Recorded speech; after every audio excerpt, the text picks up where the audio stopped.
of the Fresh Takes podcast with Russo and Felice. Glad everybody could join us for tonight's edition. Going to be a fun one. Across from me, as always, Man Myth, the legend himself, looking way too chill in these cold conditions, if I do say so myself. Didn't have to go that hard. Nick Felice. Nick, what's up? How you doing? Yeah, I'm doing good. As you can tell, it is cold with Paul with his winter hat on. Getting ready for the biggest weekend in Seneca Falls of the year.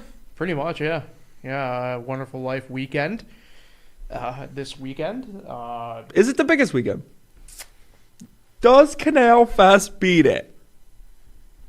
I mean, I prefer Canal Fest because it's warm. Well, yeah. I think all of us would probably agree with that supplement in that statement. I don't know. Or sentiment, rather.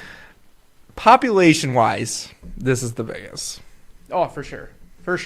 Especially pretty much after having a subdued one last year. Obviously, the Wonderful Run coming back. At least to an in-person. They did it last year virtually, but in-person this year. Yeah, probably will be. I mean, it's definitely at least top 2 weekends, right? Yeah, so gonna be an action-packed weekend. I do miss the St. Anthony's Festival. Don't we all? I wish that would come back. Can we make a petition to get it back? All right. So anyway, Nick, we got football to discuss, NFL and college. We're going to discuss some Wayne Finger Lakes High School basketball. Officially getting going here within the past, I guess, if you want to get super technical, 2 weeks. But the main stuff, the main actions picking up this week. We'll discuss that. And in that segment, we'll have a pretty great announcement for us here at FingerLakes1.com about it. So, without further ado, do we have anything really in the open segment to kind of discuss?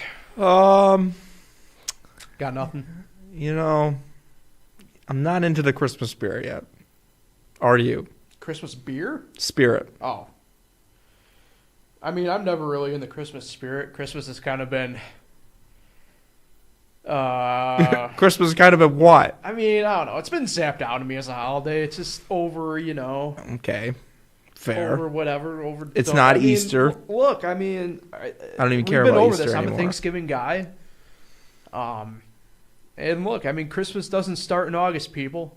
I'm all for it. If you want to go after this even Black Friday, go ahead. Like, I'm not going to see your... But, just the way it's trampled and the way the holiday just kind of is now in general, I could take it or leave it. But... Is your Christmas tree up? No. We haven't had a true Christmas tree up in a number of years. We have this nice little, like, palm tree-like plant. Okay. And so we put some lights on the palm tree, and that's our Christmas tree, and I prefer it that way. Is your stockings up yet? No. Okay. I know yours are. I don't know. I don't do the decorations around the house. That's a all lie. My mom. That's a lie. You help her. No, not anymore. Grown up, grown apart, moved on. That's true. You definitely you disappointed me with Thanksgiving. Or Halloween. Halloween, rather. Yeah, never did decorate for Halloween. Big disappointment out of you, Nick. Big disappointment. I'm gonna have to adjust my mic here. Sorry, folks. I don't know. Just maybe it's something I'll get back into. Maybe in 2022. Yeah. That's right around the corner. Yes, it is. That's frightening. But not as frightening, Nick, however. If you were a Bills fan last night, I like that transition there. Yeah, I mean it was good. I've come up with a term for football this past season. I don't know if I've really said to you, Nick, but I've tweeted it. I've tweeted this term out. I've said this term out loud to certain individuals about when coaches catch the Dino Babers. Sean McDermott caught the Dino Babers. Please clarify. Bad play calling. Interesting timeout and challenge selections. Can't decide who their quarterback is? Not quite, but in the Sean McDermott Bill situation, it's can't decide who your running back is. So look, I think yesterday on the field, personnel wise, was I think the epitome of what I've kind of alluded to with the Bills. Pretty much the past really 2 seasons, right? They don't have a true running. They have running backs. They have true running backs, right? But they don't have a number one / they can't decide on who it is. So those running backs can't get a rhythm, right? I mean, I know the fumble in the first quarter is credited to Josh Allen, but that is a fumble on Matt Breida's part. Redskin legend, but you can't, Washington. But you can't sit him out for such a long period of time like that and expect him to get that rhythm back. That's just not going to happen. And that's been the problem with the Bills now for the past couple of years is they have, like I said, they do have good running backs. Zach Moss, Singletary, Breida. And then going back to last year, didn't they have they had that one guy that used to be on Jacksonville. His name will come to me if I don't get it. I apologize. TJ Yeldon. Yes, Yeldon. All good running backs, and yet they just can't seem to figure out who that number one is going to be. It's tough, and at that point too, like I said, they need to get their lines on both sides of the ball kind of figured out. Yesterday's game was the epitome of, I think, a lot of their problems personnel-wise on the field, let alone like maybe the coaching staff decisions. I think, though, if you're the Bills, and I expected them, I predicted on the podcast that Miami would win the division, the NFC East.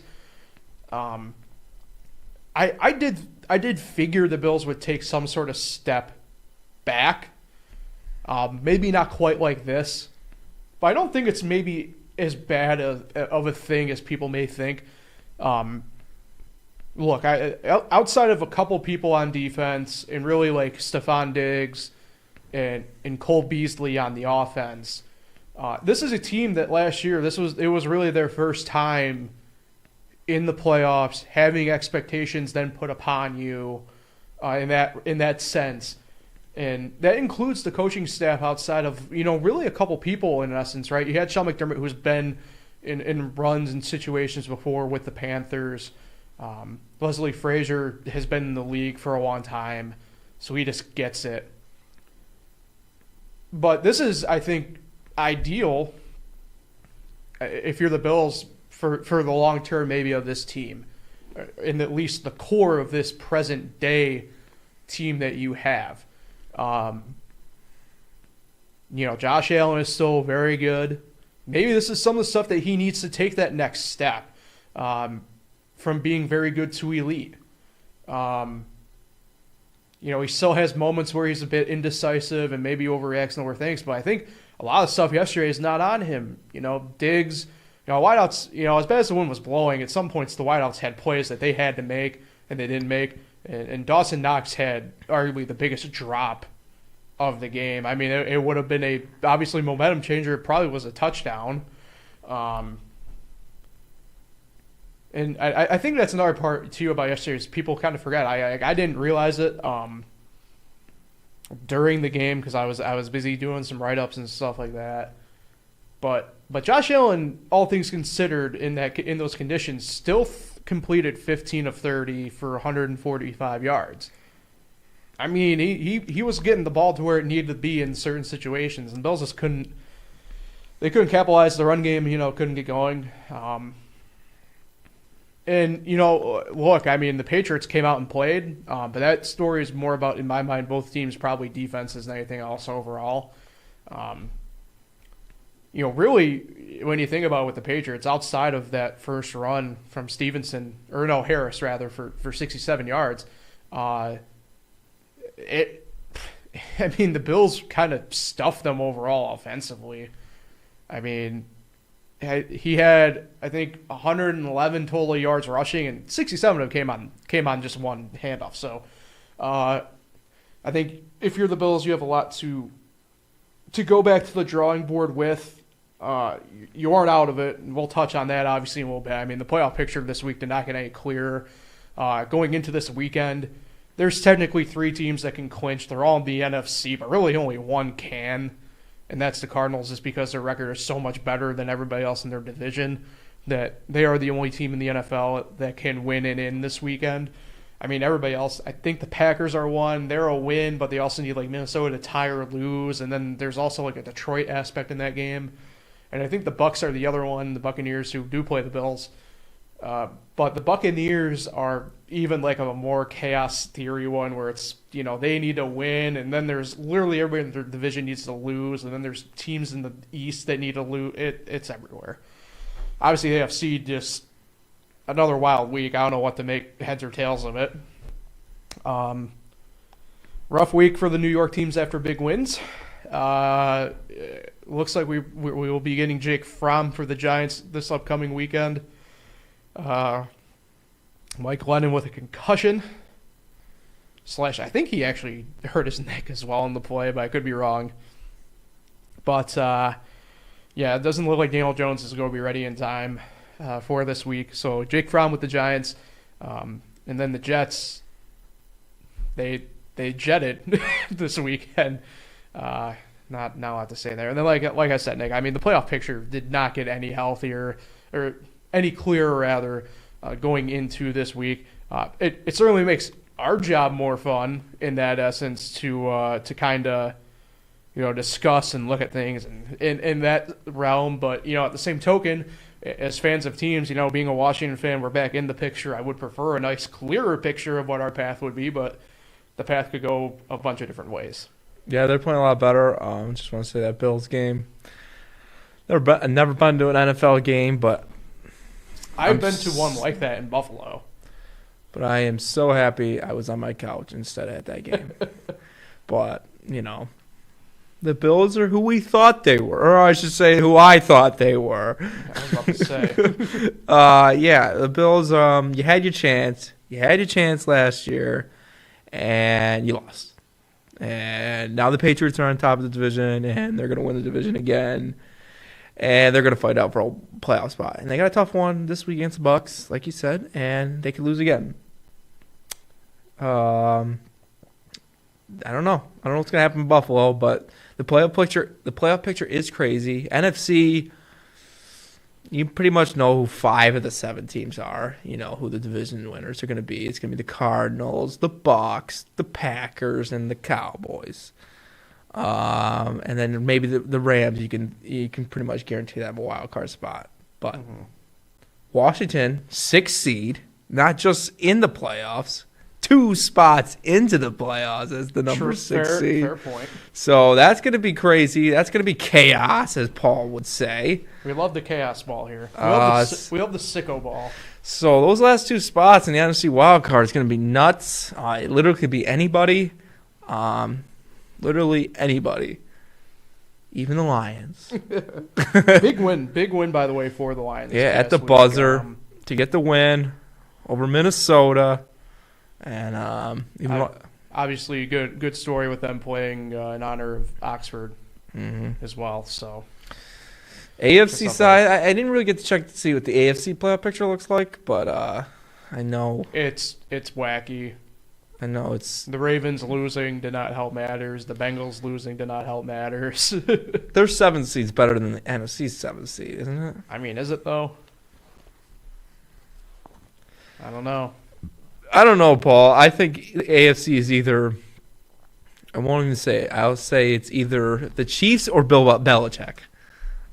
Might have to start calling Bill Belichick's Patriots his team, is like how we do with LeBron. I mean, they are. Because they are good, and they are clearly they don't even need a quarterback. So the Bills are the 7th seed technically via tiebreakers at 7-5. At 7-5, the 7th seed in the NFC via tiebreaker at 6-6 is the 49ers. Yeah. So I don't know if you can really classify it as one is clearly better than the other. So we saw last night. Josh Allen had 5 times more completions than Mac Jones had pass attempts. Correct. 3 pass attempts. It was nuts. In fact, if you want to get technical, he had 5 times the amount. Yeah, a lot of not too many pass attempts, and the the Bills still lost, and it's not like they got embarrassed. I know the reporter said, was this an embarrassing loss? As a reporter, I would never ask that question, not in a 14-10 final. But, it's definitely odd to see an NFL team only throw the ball 3 times. Right. That just shows you how good New England's defense is. They don't even have to play the best offense to win because their defense wins championships, as people would say. Mm-hmm. It's that good, and it's legit. And you got to remember, a lot of those guys didn't even play last year because of COVID, so that might have had to deal something with their down year last year. Obviously, they didn't know who their quarterback was last year. Well, I think that to piggyback off of that, right, is the seeing what we do have out of Cam Newton, like he's probably pretty much done. He's got a little bit of spark, but not a ton. I'd say more than Ben Roethlisberger, but it's not like it's by a great amount. Yeah. Not good for the Panthers to have 2 quarterbacks this year where you can say they're done. That's it. Well, wait, are you saying that Sam Darnold's done? Are you saying he still has a chance? I'd take him over Ben. At least Sam is. See, now Big I was about to say get the Big Ben the hell out of here, but Big Ben showed up at the end of that game and beat the Ravens with my man Deontay Johnson, the most underrated future Hall of Famer receiver of all time. So anyway, quickly before we get into our predictions for Week 14, just to give everybody a full idea of the playoff hunt right now, AFC, I'll give you the seeds first and then the records of the team afterwards. So 1 through 7 is Patriots, Titans, Ravens, Chiefs, Chargers, Bengals, Bills. Now, the only team not to have a seed change this past week was the Chiefs. They stayed at 4. Your record-wise is 9-4, 8-4, 8-4, 8-4, 7-5, 7-5, 7-5, 7-5. And then in the NFC, it's not much. It's not much different overall. Cardinals first, Packers, Buccaneers, Cowboys, Rams, Washington 49ers. Kind of like the opposite occurred here. The only 2 teams that did have a seeding switch were Washington and 49ers. They've switched spots exactly from 6 to 7 respectively, and then 7 to 6. But the records over here are a little bit different, but they all are kind of close seeding-wise amongst each other in their brackets. 10-2, 9-3, 9-3, 8-4, 8-4, 6-6, 6-6, and then you have like the teams on the outside looking in, AFC wise, like Steelers and the Colts, Eagles and the Vikings on the NFC, 8-4, or 6-5 rather, 6-5-1, and then 7-6, and then likewise with like the Eagles and Vikings, 6-7, 5-7. So it's everywhere. That's a scary Colts team sitting outside the playoffs right now. Right. All right, Nick, let's get into predicting games this week. The final week of the fantasy football regular season. For most leagues. For most weeks, yep. Some league might have started their playoffs back in week 4. Thursday night this week, Steelers at the Vikings. Steelers at the Vikings on Thursday night. I'm going with the red-hot Pittsburgh Steelers. I wouldn't really classify them as red-hot, but do whatever you got to do. Give me the Vikings here. Pretty much I don't know if it's must win, but they just the way obviously the playoff picture is. But this one would go a long way. Yeah. Get the taste out of. Picking your boy Kirk Cousins. I like that. My bad. I don't want the cooked Ben Roethlisberger. He cooked Lamar last week. Yeah, because Ben plays defense. First game, Sunday in the early window, 1 o'clock, Saints at the Jets. This is an interesting game because I do not trust the Saints at all in the slightest. Not on the road. And especially on the road in the North. And Saints usually Now, what's interesting is next week, weather-wise, we're actually we're trending in a warm direction for next week. Allegedly record highs in the Northeast, possibly. That 50s? Won't happen until after Sunday, though. 50s? 60s. Really? Next week? Where's your weather report? Let's get it. Well, no, not right now. I'm gonna go Jets here. I'm going Jets as well. Okay. Because of Fireman Ed. Okay. He's got to cool down the heat here. Speaking of cooling down the heat, the Seahawks take on the Texans in what is a big road game, oddly enough, for Seattle. There's absolutely no rivalry between these two teams. This is one of those games where I feel like it's going to get ugly for all the wrong reasons. I'm going Seattle. See, I'm going to go Seattle, but part of me really does think like Houston's going to somehow pip this one. You know what I mean? I don't. Gives me Houston's one of those vibes. terrible. I mean, it's how the Seahawks are that much better. I know who the Seahawks are. I know who Houston is, though. Do we? Falcons at the Panthers. Another terrible game. Yeah. I'm going Falcons on the road. Yeah, I mean, Atlanta is showing signs of life. It may not be great signs of life, but they're showing life. Panthers, I don't know really what to make of that team. Their bright spot all year has been their defense, and even that in the past couple games that they've had, it's kind of waned a little bit. Give me the Falcons, the trending upward Falcons. Thank you. Big division matchup here in the early window. Actually, a couple of them in the early window here, oddly enough. All back to back here in terms of listing. Raiders at the Chiefs. Yeah. See, now, I remember the last game. It was at Vegas, and the Raiders did not come to play. True. I don't think they're coming to play this week either. Really? I'm going Chiefs. Oh, okay. Oh, I see which way you went. Okay, gotcha. Yeah. You got me. Yeah, I'm with you with the Chiefs there, too. I don't know if they're exactly finding their stride, but they're just finding their ways to win at this point, so. Ravens at the Browns. The original Browns versus the Browns. Browns 2.0.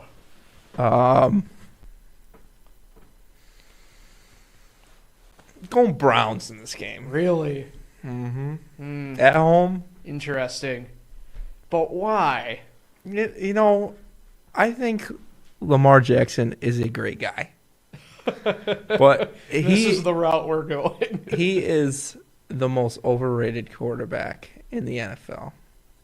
Really? You're not going to win with him. Really?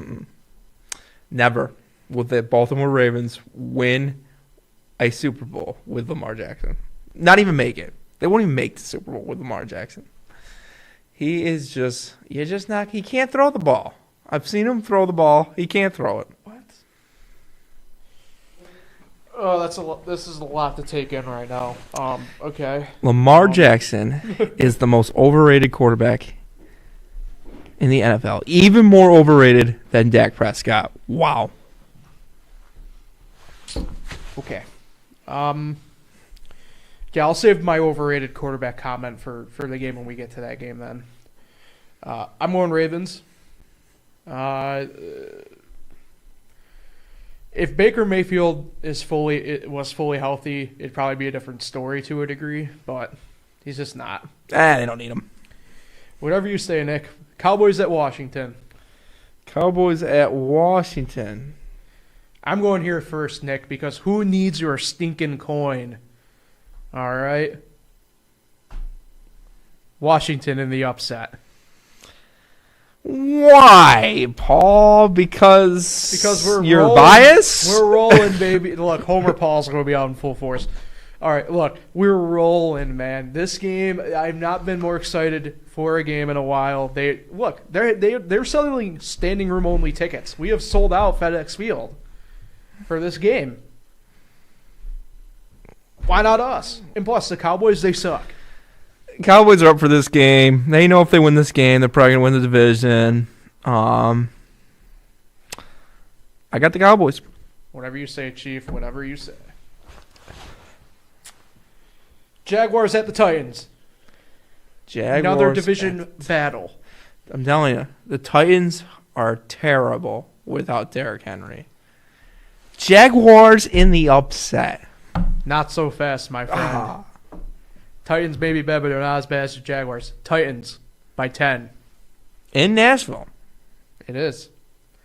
We have entered the 4 o'clock window, the late window. The witching hour. We're post-witching hour. 4:05, 2 4:05 games. Giants at the Chargers. The Giants, if they keep this within 17, I'll be pleased. Chargers by 1 million. I'm with you. Maybe not by 1 million, but certainly a lot. Lions at the Broncos. Well, people had to really look back in the history book to find out when the last time the Lions won a game. Mm-hmm. You're going to have to really dig the last time they had a winning streak. Going Denver, sneaky team.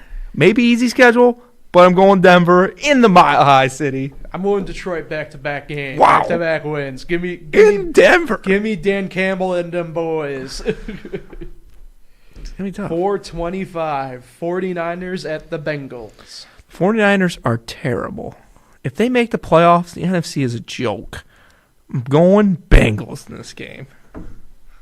49ers are terrible. They are not good. Who should be in over them right now in the NFC? There should be someone.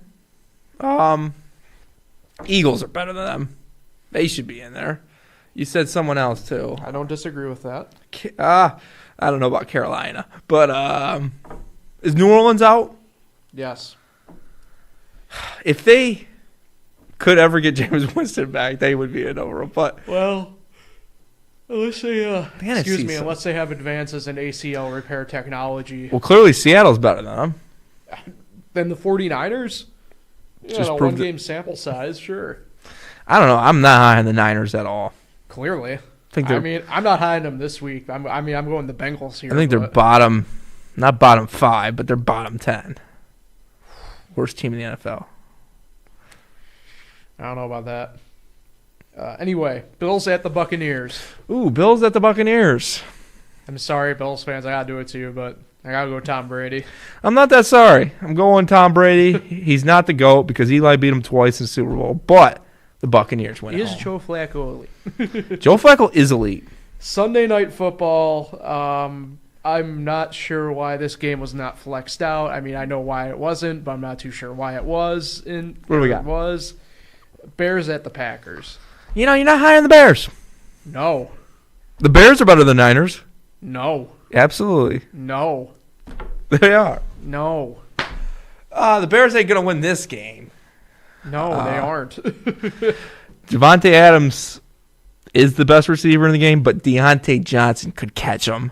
I'm going Packers by a gazillion. Yeah. Monday Night Football features the most overrated quarterback in the game right now in Matt Stafford and the Rams at Kyler Murray and the Cardinals. Well, he's going to hear that comment because I know Matt's a big fan of the show. I'm sorry, Matthew, not Matt. Matthew Stafford is a big fan of the show. He's going to hear that comment, and he's going to ball out this week, and he's going to beat Kyler Murray. That's all right. All I have to tell him is if he tries to come at me is that I have a COVID shot for him, and he can scamper away. Oh, is Matthew Stafford not vaxxed? I don't know. I know his wife is anti-vax. That's here nor there. I don't keep up with the Stafford. Do they have their own show? I bet you they wish they did. Jay Cutler needs to get back on his show. Oh God, no. I got the Rams. I could watch like him just smoking for like 5 hours. He was the man. Give me the Cardinals. Cardinals win and they're in, so give me the Cards. All right. NFL, that was fun. I need to head back here on a couple slides. There we go. College football, Nick.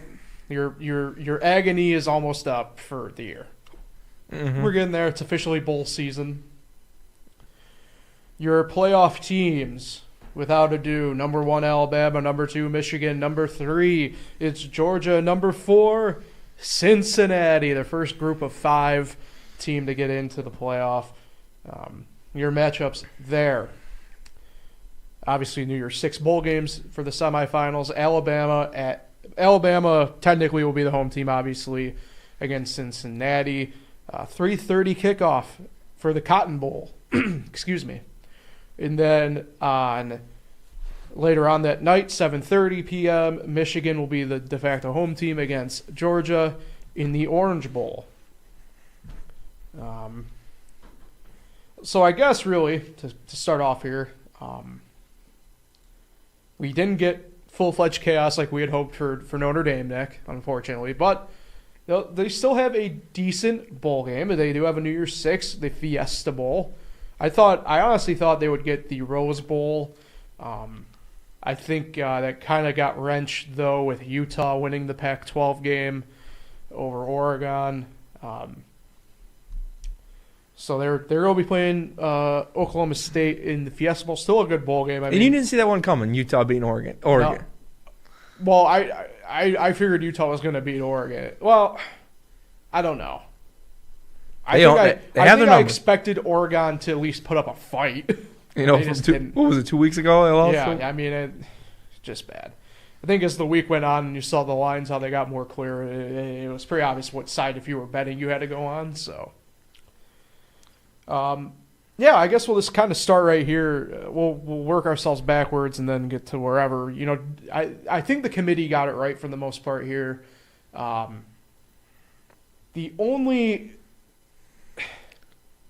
It's tough to say I disagree because they gave all top 12 seeds the New Year's Six bowl games, which I'm good with. I'd say maybe my only grievance might be Pitt being in the bowl game, even though they are the 12th seed, the Peach Bowl. I really think BYU is the better team out of them or Pittsburgh. The main issue at that point, obviously, BYU committed to, excuse me, let me double check their bowl because they committed super early on to one. This is what we call theater of the mind. Yeah, I mean, they committed to playing the Independence Bowl early on, and that's next weekend. I personally speak, and this is just, I guess, not even like really a grievance, more of obviously an opinion on that one. But I mean, they really did pretty much get all the bowls right. I think they got probably the matchups that will be most exciting too, for the most part. I think in that realm, and then obviously though the committee where we really focus is the top four. They got it right. I mean, I think even if Alabama lost, in all honesty, you were going to see them still be in the top four. And honestly, I'll catch flack for this. They lost 2 games. I still think they're probably at worst the second best team in the country still.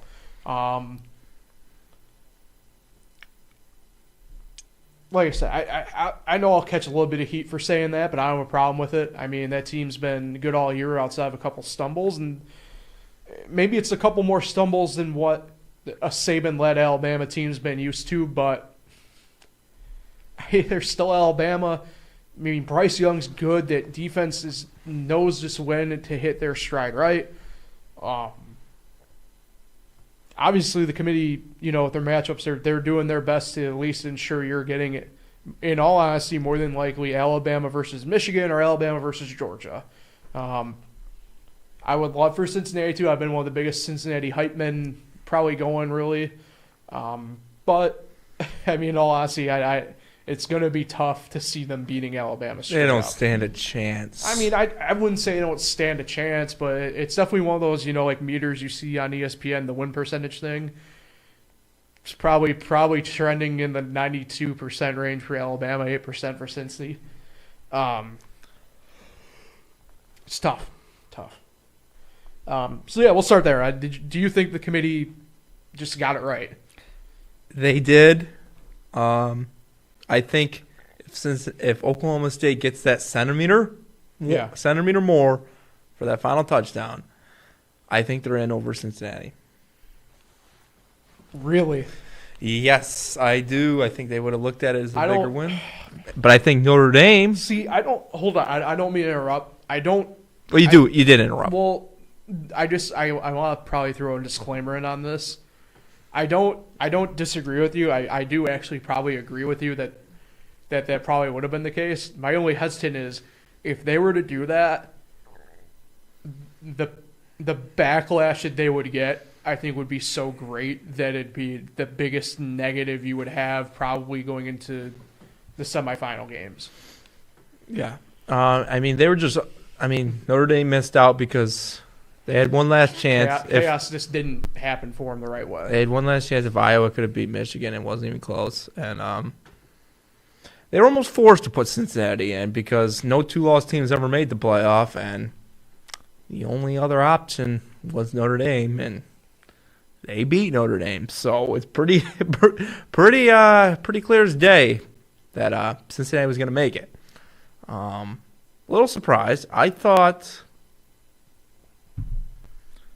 Michigan would have been number one.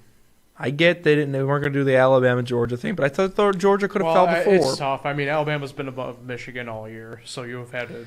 Either way, they got the matchups that I thought was going to happen. Mm-hmm. For sure. Just not the same seeds, Mm-hmm. the right seeds.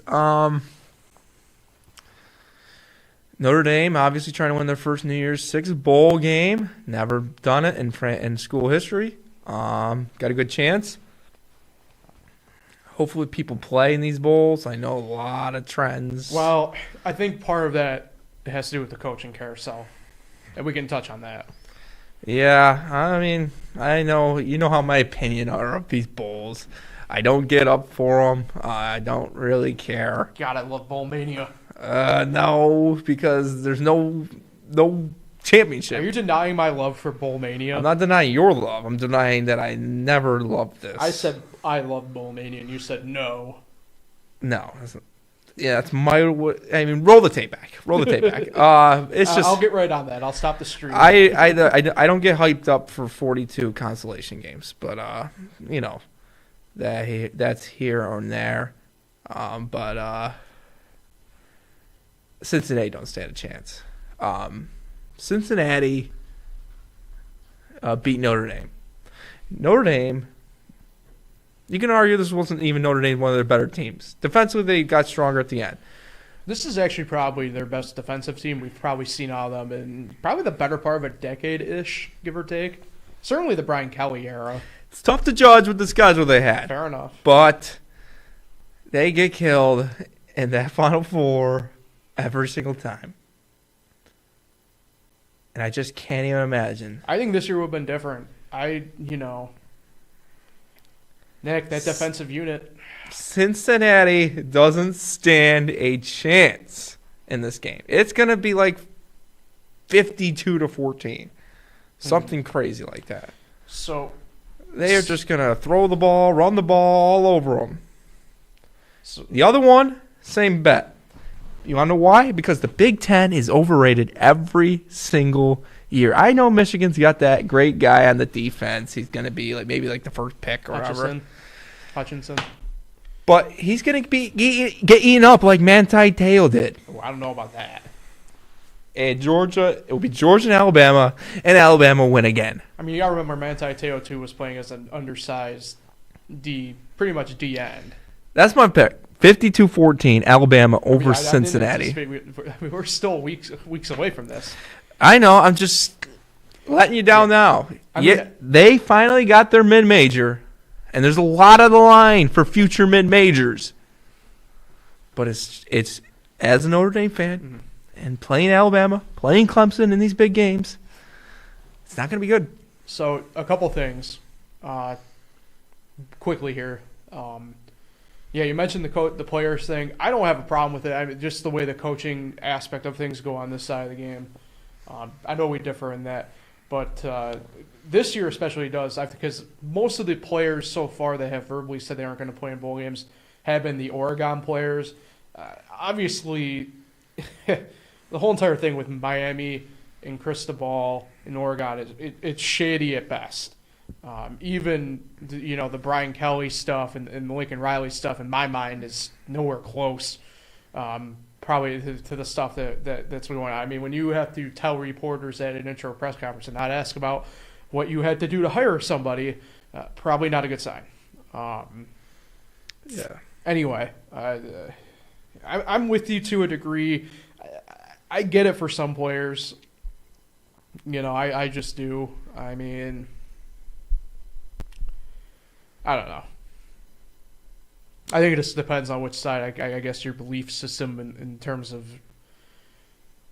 college athletics, I think, kind of high overall, but that's a different discussion. Anyway, touch on some of these games briefly. Obviously, Alabama rolling Georgia, Michigan just rolling Iowa. Just blowout games in a lot of spots. How about those UTSA Roadrunners, Nick? The Fighting Larry Cokers. Undefeated? Meep. No, they lost last week against North Texas, yeah. But win the CUSA crown. It's a lot of fun there. And then Pitt taking the ACC crown. Obviously, Nick, you may think that there are no games this week. Yeah, they start next Friday. Obviously, no bowl games. They do begin next Friday. However, we do have one FBS game amongst the FCS playoffs going on, and that game is one of the granddaddies of them all, Army-Navy. Playing this year at MetLife Stadium in New Jersey. It's going to be a rough game. Army is definitely the better of the two teams overall, but Navy's played tough the second half of the year. They used to own this game. What is tough? I have family that have served in both branches, both Army and Navy. I had one grandpa who served in the Army. I had one grandpa who served in the Navy. So what side you on? I've always leaned Navy, so go Navy, beat Army. You have any? My grandpa was in the Army, so I go Army. All right.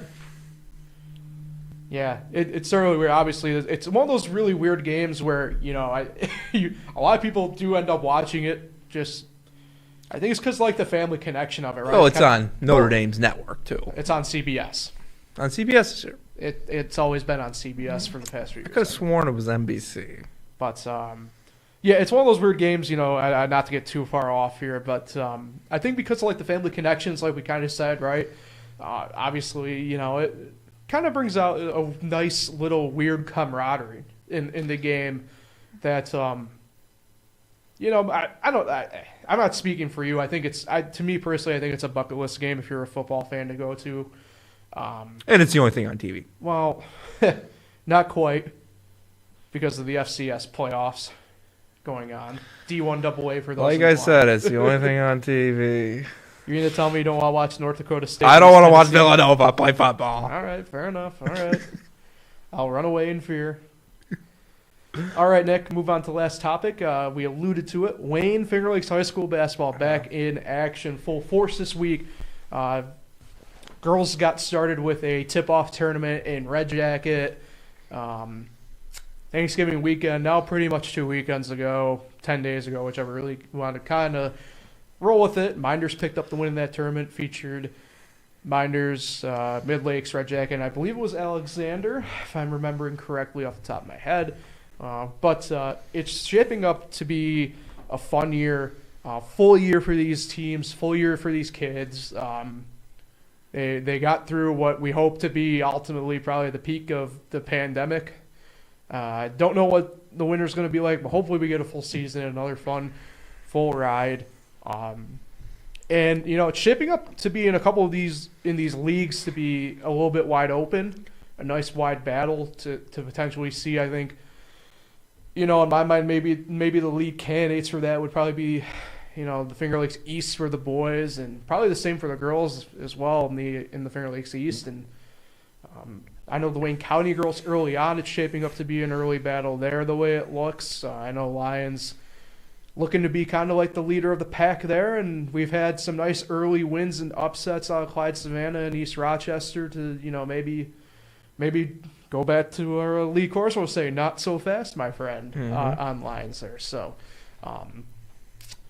yeah, we've done. We do have the one Upstate Hoops podcast that Jim Senecropi did this past Sunday. That's how I recommend go and check that out.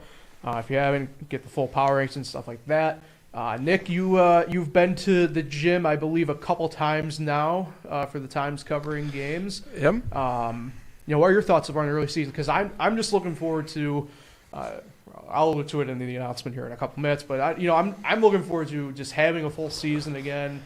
Getting back, seeing seeing what is always, for the most part, really good quality basketball out of the kids in the area.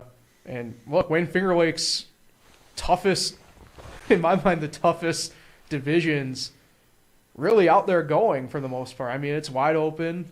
I tend to get some really talented players and kids playing. I mean, I've been lucky in my past professional life seeing them come up through the recreation ranks and seeing them play. And what's really weird is, with some of these teams, I mean, the main ones that really pop out to me, right? Obviously, like Minders on both sides of the boys and girls, right? But like the Waterloo girls, Palmac boys too to that end, really, to be fair. Same thing with like Penn Yan girls. And those are just a couple of examples, right, that I've seen now play in like the travel ranks of recreation basketball in middle school and not so much the early years of high school anymore, but now that they've progressed along, it's a unique experience perspective in essence, kind of seeing that full progression at that point. Yeah, very excited. Obviously, out of high school sports, basketball is my favorite. Favorite to watch, favorite to write, favorite to, everything. I mean, the beauty of it is you have a game pretty much every night, guaranteed. Yeah, I have to say I do enjoy the Upstate Hoops podcast. I think it's the best podcast on this entire channel, even better than this one. I do got to say, off the first episode, I think Penn Yan girls basketball a little low in the power rankings. I think they need to be a little higher. But, I'm sure AP makes those up. But, yeah, what's cool about Minders basketball this year, I think they could be the best on the boys and the girls' sides. Like, usually you see one's better at the other. Mm-hmm. Penn Yan's not bad at both either this year. They'll be decent at both. Palmac as well. Yeah. I think. Yeah, Palmac will be good. Lions as well up in Wayne County. Lions, yes. I do think Clyde, you say it's an upset. I don't know. Watching that game. Initially on paper. Okay, initially on paper, yeah, it's an upset. But watching them play, that Clyde Savannah team is going to be good. Girls' sides, I think they're going to run that Wayne County. Obviously. Wow. You an announcement I'm not going to spoil, but but I'll just leave it there. Yeah, I think Clyde Savannah's going to run that Wayne County. Lions boys will obviously run the Wayne County on the boys' side. They're fresh off a. Do we think there's any boys teams in Wayne County that we think can step up against Lions? Well, it's definitely not Williamson. Jesus, you have to put it that way. Well, Lions just beat them by 50 tonight. I just checked the score. I think maybe it's not Clyde. No, I think maybe Gananda or East Rochester. Yes, Gananda and East Rochester are always decent. Yeah. They were decent earlier this year. Lions is good. Clyde Savannah, the Red Creek could be a little bit better. Shout out to them. They're back on the boys' side. Yes. I think, the East and the Wayne County is a little bit more predictable. It's all unpredictable, but they're a little bit more predictable. Obviously, the Finger Lakes West. Who knows on either side? That's boys' side especially. I have no idea. Maybe Romulus. Romulus off to a good start. Romulus off to a good start. I know HAC played a crossover. Well, I say crossover kind of in a really non-league game against Lions. I know they lost, but I mean HAC they're a good little team as well that they got coming out of technically I think it's Brighton or whatever, but I mean they're a good little squad. The team I like in the girls' side in the West is Dundee Bradford. All right. I think they can win the league. That's my pick there. I don't know if we're making picks, but I didn't plan on making. Obviously, picks, no. the lock is. You think Palmac girls? I mean, Palmac girls are well coached. Sleeping on Palmac. But the lock is Waterloo girls. I got to watch them play Canandaigua on Saturday. I didn't. When we were talking pre-show, full disclosure. I didn't mean to make it sound like they were just my deadlock. I said that because you said Penn Yan, and to me, I think it's probably going to be close to like a 4-horse-ish race. Yeah. Between Penn Yan, Palmac, Waterloo, and Minders. Yeah, Minders, Palmac, and Penn Yan are very good teams. Mm-hmm. Could make sectional runs, but I don't think they're going to win the league though. Right. On the boys' side, obviously, boys' side, I think is tough in both the Finger Lakes East and West this year. I think it's going to be wide open. I think Wayne's going to win. Maybe not like wide open, but I think it's harder to predict there. I think Miners might be not bad boys Right. though. You know, always can shoot the ball. Geneva is a question mark. I got to learn a little bit about them. I'm not sure. You know, they got a new coach. Waterloo's got a new coach. Yep. So, you know. Bujovic's early on remains to be seen. Yeah. So. All right, Nick. Speaking of early on, the announcement that we have, FingerLakes1.com, FL1 Sports. We're going to be heading back to the gymnasiums of the Wayne Finger Lakes starting tomorrow night. East Rochester, Clyde Savannah girls, 6 p.m. tip-off. We'll be doing the audio-only broadcast this week for both these matchups. So East Rochester, Clyde Savannah girls tomorrow night, 6 p.m.'s tip-off. Coverage will start about 5:50. Myself and Jason Hunt will be on the call for that. And then on Friday night, Finger Lakes East boys tilt for, again, potential, just like the girls' side here on the Wayne County side, Finger Lakes East boys tilt on Friday night, potential early season standing differential game here. Wayne travels to Geneva on Friday night. Believe it's a 7:30 tip. Coverage will get going 7:20 with that. Ted Baker will be on the call for us on Finger Is that his Lakes FL1 debut? It will be his game debut for FL1. Okay. Yes, for Finger Lakes 1. Yes, that's true. Yes. So we're really looking forward to obviously getting back in the gyms, having as close to a full season as we can. We're really looking forward to it. Hopefully, like I said, this is just first two, and hopefully, obviously, many, many, many, many, many more to come. Have some new faces joining us on the crew, some recognizable faces as well. So yeah, like I said, East Rochester, Clyde Savannah girls tomorrow night, FingerLakes1.com, and Wayne, Geneva boys on Friday night, FingerLakes1.com, radio style, audio style, with that. Really looking forward to it. Recommend everybody tune in for both. Two big early season matchups in our minds, given, the season it's going to be, hopefully. Yeah, Paul, you're going to watch a good one tomorrow. Yeah, Clyde Savannah. I'm looking forward to it. Jada Larson had 36 points against Lions last Friday. What is wild, I did not really realize it until this is a bit of personal indulgence, so I apologize, but I was on the last full broadcast for us pre-pandemic in the gym. Oh, yeah. And I won't be the first back. It's just weird. First regular season game back. That's true. Thank you. Good call. But I'm looking forward to it. It's something I really did miss last year. And I know people certainly miss the way we usually do our coverage, the way we kind of did it with being at the games. And like I said, hopefully, barring a really major spike that causes, the schools to kind of clamp down again and whatever, we're planning a full-fledged deal here, people. We're looking forward to it. Well, I wish you the best of luck. I'll be listening in. I know you'll be coming back for the games, for availability that you're going to be able to do. Yeah, I'm looking forward to it. So hopefully we have a little bit more of what me and you joke. I'll say it on the podcast because we did jokingly say it, at least in the car rides. Me and you were kind of like the C Squad. We're kind of like the Dave Pash, Bill Walton crew on the West Coast games. Definitely the game on ESPNU, but hey. It's always, like I said, it's just fun, and I'm really looking forward to it. I apologize for rambling. And the best part is the kids really love it. They do. They absolutely love it. It's something that they will be able to have forever, right? Obviously we'll have our audio feed through Mixler and obviously on the website, right? And that will be there for forever, archive-wise, right? I mean, if you're, little Timmy Johnson, and it's like, hey,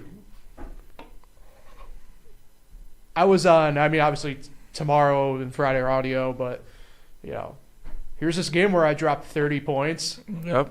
It's right there for you. It's there forever. You can't say that about a certain other provider of that in Section 5. No. You can't, because at least with us, you don't have to pay and hide behind a paywall. Yeah, I mean, I remember Jim saying this on the first episode of the podcast. He's like, a lot of the schools stream these games now. Yeah, but it's different when there's a crew there. Look, and you get interviewed at the game. And not to knock what they had to do, because they did it obviously because of COVID. But I mean, it's just a little bubble cam for the most part. Some of them. I mean, it's not. You're not getting that quality. And you don't think the kids get more hyped up when they see you got a table, you got a banner, and you and Jason going in the corner of the gym, getting ready. Well, I mean, and that's the other thing too, right? I mean, you got the banner, and you actually have people came to broadcast a game. Like at least with me playing, I don't know if you ever got that your senior year with baseball, but I know like for us, like we never had anything like that, and I'm trying to think off the top of my head. Like, I don't think any of the sports I played ever had that. I can only imagine how hyped I mean, you know me. I would probably have been a little bit more antsier than usual if I saw that. Yeah. So have fun with it tomorrow. Thank you. Looking forward to it. All right. Takes us to the end of the show. As I click around on some things here, I apologize. Thank everybody for tuning in. Like, share, subscribe, all the fun stuff. Again, East Rochester Clyde Samara Girls tomorrow night, 6 p.m. Tip-off 5:50. We'll get our coverage going on FingerLakes1.com. I'm Paul Russo. Steve Martin was a prop comic. I'm on the call with Jason Hunt Friday night. Ted Baker has the call from Geneva as they face Wayne in East boys action. Again, FingerLakes1.com. 7:30 tip-off, 7:20 coverage will get going there. Nick, look, spoiler alert to the people at home that don't know this, but we got roasted, and by we I mean Nick, for not having anybody to shout out last week. So Nick, you better have somebody. Yeah, I do have somebody. Shouting out Sam Shields, dear friend, Sam Shields. You went Sam Shields. It was his birthday yesterday, and happy birthday, Sam. Mm-hmm. And Sam, who's a boy. A lot of people think Sam is a girl. I'm one of those people. When I think of Sam, I think of girl. But this is a man. Names are non-binary. But Sam is a boy. He's a dear friend. He's a dear friend. Even though his Eagles aren't very good, I'm shouting you out, Sam. So, happy birthday. Is that it? That right. Concludes it. Wait, it's his birthday? Yesterday. Oh, happy belated birthday, Sam. I had no idea. Mm-hmm. All right. I think you turned 28. Jesus, we're old. I'm 26. I'm fine. You're 27. 26. Or no, you are 26. I'm 27. Come on. Anyway, obviously I mentioned Army Navy. Just a brief shout out. 80th anniversary of Pearl Harbor today. Shout out to them. And then obviously everybody who's fought, served since. We're thinking of you. Always thinking of you. All right, everybody. Thanks for tuning in. Like, share, subscribe. All the fun stuff help us. Help FL1. See you at 6 tomorrow. So yeah, I'll see everybody. Or I'll hear everybody then. Take it easy. See you next week.